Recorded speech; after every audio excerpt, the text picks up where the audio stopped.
Hello and welcome to the channel and your lesson on how to stop people from doing things wrong or not wrong, depending on your point of view. I'm the Sandman and I'm joined by Alfred Farius. Alfred, how are you today, mate?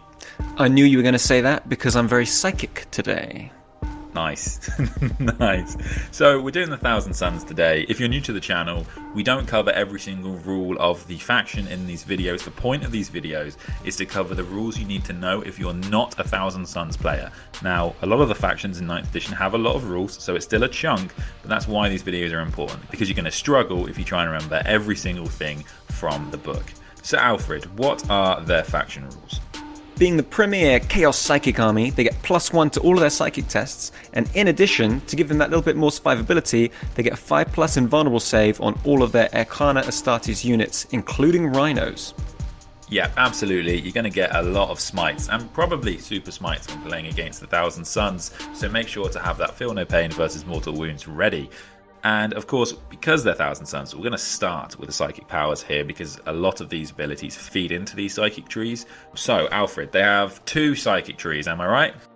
That is correct. Starting off with the Discipline of Change, they have a lot of Witchfire spells. These, of course, are the type of spells that cause mortal wounds.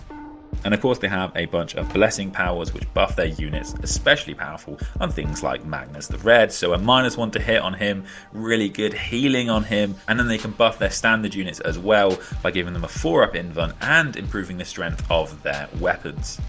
And then of course they have their Maledictions, which are some strong debuffs. And if they are incredibly hateful, they might even pull from the Discipline of Vengeance, which again comes with a huge amount of mortal wound output. So you might be familiar with this discipline because several of them are equivalent to the Chaos Space Marine ones. So Temporal Surge is essentially warp time.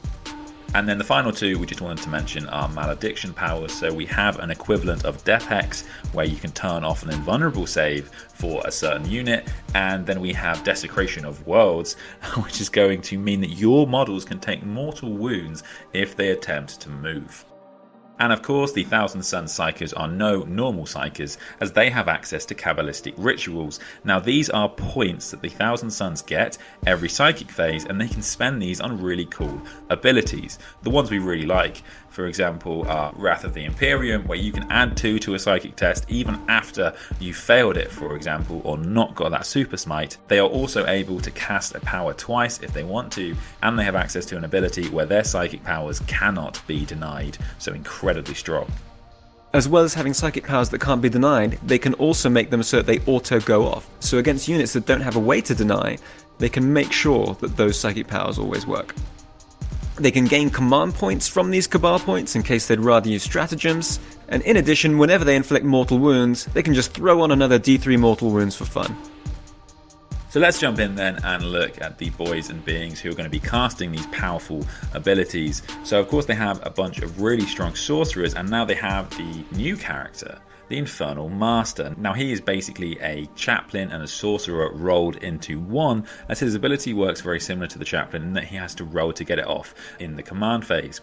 He has a bunch of abilities here that are really good. You can see them on the screen right now. He has his own smite if he wants it to. He has some debuffs for your units that can be really difficult to play around, so he's definitely going to be one you're going to be seeing relatively often because he provides something else aside from psychic. It's worth noting that if he does fail to cast his pact, there's a stratagem where he can cause a mortal wound on his own unit, and then the pact goes off no matter what. So the iconic unit of Thousand Suns, the Rubric Marines, the empty suits of dust that walk along and shoot stuff with flames. Now the cool stuff about them is they have all is dust, so anytime they're attacked with a damage characteristic of 1, they add 1 to their armor saves, so your basic Rubric Marine is almost a Terminator against bolters. In addition, they're now immune to morale, and on top of that, Scarab Occult Terminators are now objective secured. There are some good combos that you can have, for example with your Scarab Occult. They can heal themselves if they manifest a psychic power on a 9 or more.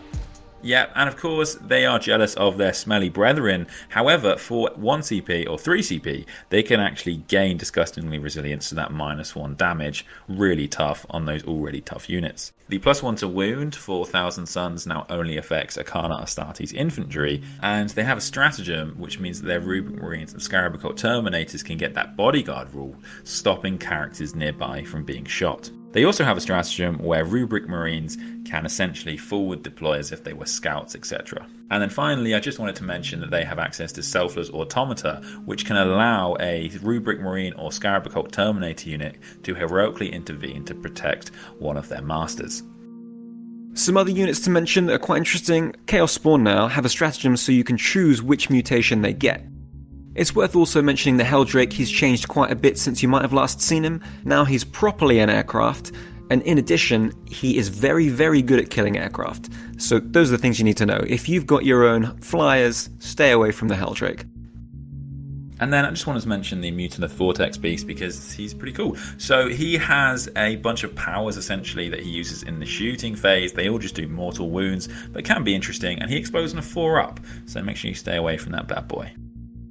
And then, of course, we have Magnus the Red, who we've got to mention. He is still an absolute weapon. Not quite as tough to kill as Morty, but he's still going to be difficult to bring down, especially with that -1 to hit psychic power that we talked about. But he has got -1 damage. He's still T7. He's got a 3-up save, 4-up invuln. He's got a whole bunch of buffs. You can see them on the screen now. He's obviously really good in the psychic phase, knowing all of those powers. And, of course, he gets +3 to cast and reroll casts and denies. So an absolute weapon when he needs to be. Nipple horns. Some interesting strats they have.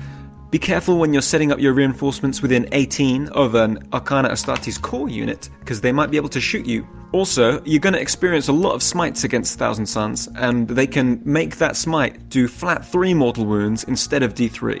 Speaking of mortal wounds, their vehicles can shoot you with flames when you're nearby, and they'll do mortal wounds to you on a 4-up. The Thousand Suns still, of course, haven't gotten over that little incident that happened on Prospero, and so they can reroll hits and wounds in the fight phase versus Space Wolves.